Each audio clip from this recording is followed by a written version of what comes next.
Hi, everybody, and welcome back. We're Brenda and Jeff here, and we're back to support you as a mentor. Now, this is our third video for JAMS, which is Just Ask Mentoring series. And we're hoping that you've watched the first two before this one. It's really helpful for you to watch the videos because knowing that we build on the previous ones and that it'll all link together well just adds clarity. We are doing our best to keep them short and focused. Everything we do is offered in the spirit of providing you with ideas and suggestions, both in this video as well in the monthly guide. You are a professional. You'll make decisions about how you can best help your mentee. Use our resources, pick what's appropriate, and then you'll be delivering them the help that they need. We know how busy you are. We're trying to keep these videos focused. Here goes. All right, have the two books handy, please. Why Didn't I Learn This in College? And the 21st Century Mentors Handbook. I just call them sometimes the green and the blue books. So need those, and you also need to have sticky notes and highlighters ready to go as we're going to reference pages like we have in the past. Our plan for this video is a little bit different than the others because they were about sort of getting ready and getting started. Well, now things have started.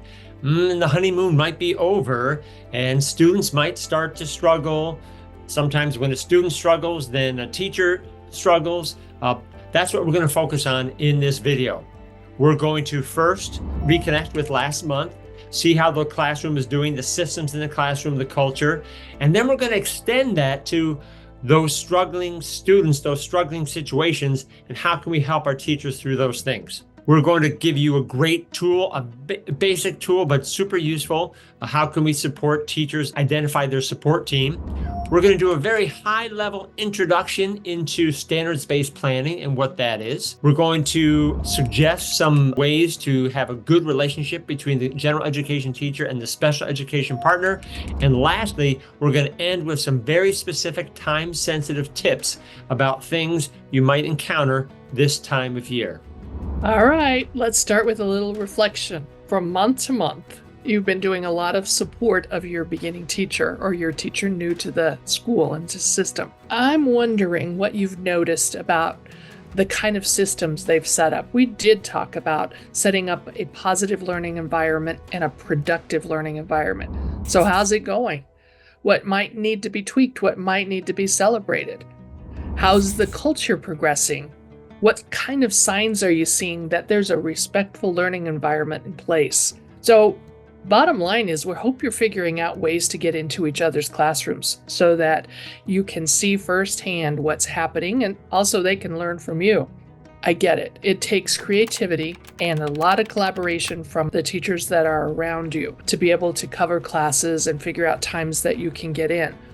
But that's the best kind of data you can see it firsthand. Now, I'm just going to remind us all that some teachers are struggling, and it might be based on a student who is also struggling in one way or another in the classroom. And the teacher might be reluctant to ask for help. They don't want to show what they don't know or what they don't understand or what they're not able to do yet. Now, that's one kind of teacher. The other kind might be completely open and is asking for your help constantly.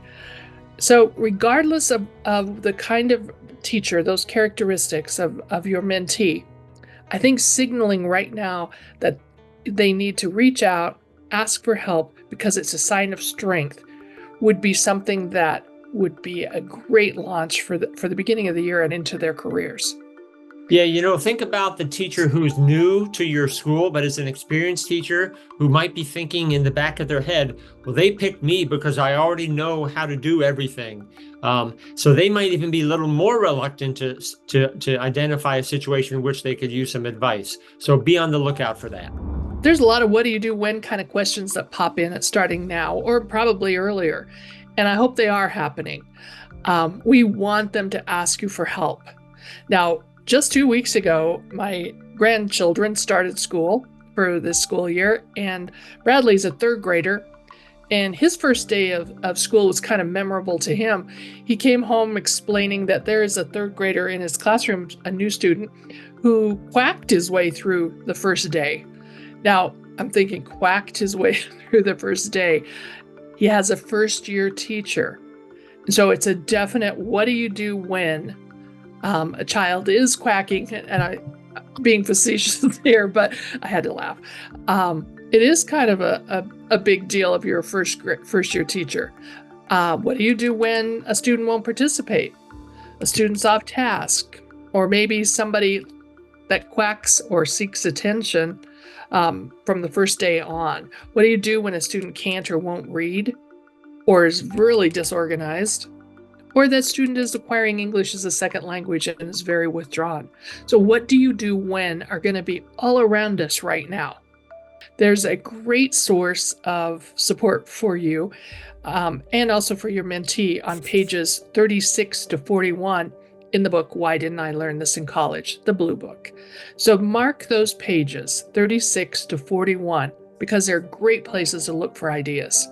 By the way, little guy's no longer quacking. He's gotten over that. Awesome. Great. These pages in the book, they're great help. You, of course, as the mentor, are a great help. But also, don't forget, not that you would, that there are many other people in the school who can help. And that brings me to this great tool I want to share with you. It's called Building My Support Team. And it's a very, very simple tool. What you do is make a chart. You can use the page that we've linked in the monthly guide. You can use it right in your book, but it's a place where you identify the go-to people for different things in your school. Who's the go-to person for planning, for special education, for data analysis, for dealing with organizational systems, for technology tips.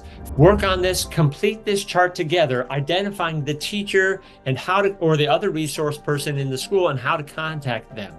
It may just turn out to be a great tool for you as well, a quick go-to guide. And I think maybe everybody in your school might benefit from just such a guide. It's called Building My Support Team. It means we're all mentors. We know that we must have a positive and productive learning environment in our classrooms. We know that we have to figure out how to support the struggling students.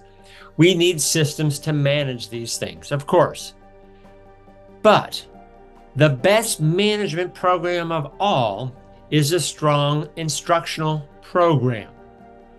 And the way we sort of think about, attack the goal of having a strong instructional program is to be what we call standards-based.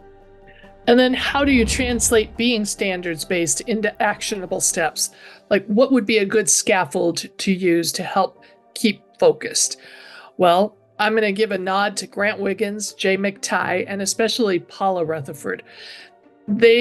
She created the simplest graphic I've ever seen of backwards design. And it's called the ovals, and you'll hear us referencing this very graphic over and over as we work together over the months. So later we'll go deeply into each oval, but today you'll at least hear us describe what the ovals represent. And I'll begin with the end in mind and take oval 1. So it's what should students know and be able to do? Not an oval that should be swept under the rug. Oh, we already know. It's the conversation that's essential. What is the standards? And what are the priorities here? Some districts call them essential standards. Some call them fence posts. Some call them priority. How about targets? Many districts break apart a standard into discrete targets. Pacing guides, all of those tools live in oval 1 and help us with the clarity we need to know what should students know and be able to do. So my question is, thinking about your district, what would you jot down inside of oval 1 that your partner teacher, your mentee, would need to know about and use? Once we're clear about where we want to go, that's the end in mind that we want to begin with, the next step is to think about how we will know whether or not students are successful, and how the students themselves will also know that they are successful. That's what Oval 2 is about. We have to know what it looks like what meeting those standards looks like How we'll know that students are successful before we go any further into planning anything. That end and the evidence has to be crystal clear. So how does that work in your district? How can you help your teacher new to the district or your new teacher know how that evidence is collected, what the evidence is of understanding in your district? Let me take you to task analysis. It's purposefully touching both ovals 2 and 3 because you can use a task analysis to help in the planning that goes into those two larger ovals. I call the task analysis, seriously, the powerhouse, because I use it when needing clarity on a performance assessment, an in-class assignment, a homework assignment. And it is the piece that helps teams, can be individual teachers, but I recommend teams do this, determine all the components that go into accomplishing a task, or mastering an assessment. What do kids have to know and be able to do in order to be successful on the assessment? It also becomes a gateway to differentiated support, because I can think, once I have all the component pieces, I can start thinking about who needs what kind of support in the classroom. Maybe this goes to the whole class. Maybe there's a portion of the components that go to small group, or perhaps there's an individual learner that needs support with a piece of this. We're looking for them all to be successful, every child. That will lead us to oval 3, which is I'm making an assumption here, but I think it's our favorite oval. Teachers like to gravitate there, and it's where we get to pick the strategies we're going to use. It's where we think about the activities. And I can't go there until I'm crystal clear in ovals 1, 2, and task analysis. I don't want to ever be thought of as activity-based. Nope, I'm standards-based. So when I'm in oval 3, what learning experiences will facilitate their success? And I start to begin the thought about different pathways. I think about readiness levels. I think about wonderful active learning strategies as long as they connect rationally to oval 1. So the planning of the lessons, that's oval 3, and the activities, the things we do from day to day. It's a fun place to live, as Brenda said. But along the way, while we're doing those individual lessons, those activities, we want to be monitoring how students are progressing, right? That formative assessment, ideally common formative assessment, to make adjustments along the way into oval 3. So you want to build lots of little checkpoints into your oval 3 work, using data to make decisions about what to do tomorrow based on what we know today. We also should be using data at the end, oval 4.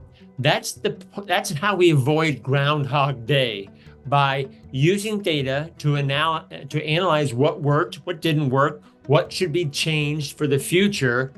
And that's what oval 4 is about. We refine the learning experiences and provide students with the time and support that they need, and improve our teaching, lay the groundwork for improvement in the future, thus avoiding doing the same things over and over again, getting the same results, which we call Groundhog Day. We will dig deeper into all of what it means to be standards-based in the ovals. We're going to use chapter 6 in the green book to help us do it. If you want to go ahead and take a look, you can see page 132 to 135 has some best practice ideas, or you can wait for another video, but that's what chapter 6 is all about. Now, if I were describing the ideal teaching and planning session, I would picture a special educator sitting side by side with a gen ed teacher, sharing ovals and figuring out best instruction for every child in the classroom. So think back to that summer video where I introduced the concept of a partnership agreement. That's where gen ed and special ed figure out how to form relationships together, determining how to work together, how to collaborate. They figure out the logistics of the partnership. That's huge. And it's time, if you started that in the summer, it would be time for a checkpoint to find out how you're doing. Now, it could be that you are not a gen ed teacher or a gen ed mentor, that you are a special educator yourself, and you're supporting a new special educator that's joining your district. You might remind yourself to take a look at every single month in the mentoring calendar. You'll find them on pages 87 through 177 in the Green Book, the 21st Century Mentor Handbook, but you'll also find them at the end of the monthly guides as well. And there's always a little piece for supporting the special educator. Thanks, Brenda, for mentioning the monthly guide. Each month, you know by now that you're receiving a monthly guide from us. It's the place where you find the link to watch this video, I guess, so you you have to know where it is. But that monthly guide, the bulk of that monthly guide is a set of timely recommendations, suggestions about being a mentor and what your mentee might be needing at this time of year. Now, there are many, many things in there. Some are more appropriate for a new teacher, others for a teacher new to your district. It is a curation, in effect, of the monthly calendar in the Green Book that Brenda mentioned. There are two that are most time sensitive in this month's monthly guide that I want to draw your attention to. That is, there are items about preparing for parent conferences and preparing for report cards. Everybody needs to get ready for these, and both of these can be sort of nerve-wracking experiences. So you want to help new teachers, but also our teachers who are new to our district are going to need help with this as well. The experienced teachers certainly know how to conference and how report cards work, but they might not know how they work in your school, in your district. There are probably written and some unwritten expectations for parent conferences that the experienced teacher needs to know. The experienced teacher will also benefit from tips for report cards in your school, in your district, because the common procedures and expectations vary from school to school and district to district. The way we do things here are very important lessons, and the report card and the parent conference, that's particularly acute for the how we do things here. All right, take a deep breath. We talked about a lot of things today, and I'll just remind you, reconnections to last month. How are the systems, the productive and positive learning environments going? Jeff showed you a tool that's called the New Teacher Support Team, where everybody in the school has opportunity to be a mentor. We introduced you to just the tip of the iceberg on standards-based planning and showed you the tool called the OVALS, reminding you of that special collegial relationship between a new general ed teacher and their special ed partner. Huge. Jeff also put in time-sensitive items, the parent conference and the report cards. So you had a lot to think about as you went, and it would not surprise me if some of you don't go back and watch this again. So, I think it's time to do some more reflection and think through what we talked about, what you were thinking about, and choose one or two items that would be particularly helpful to your mentee at this point. Start there. Write down your next steps. Take them with you to the next time you have a meeting scheduled. With that, I'm going to say goodbye with the little foreshadow that we're going to dive deep into the OVALS next time and also start preparing. This is really funny to be saying this right now, for the impending holiday season. Just take a walk through any store and you see all sorts of evidence about those holidays that will soon be here. And they all bring a little drama into our day. That's right. All right. Bye, everybody. Bye. See you next time.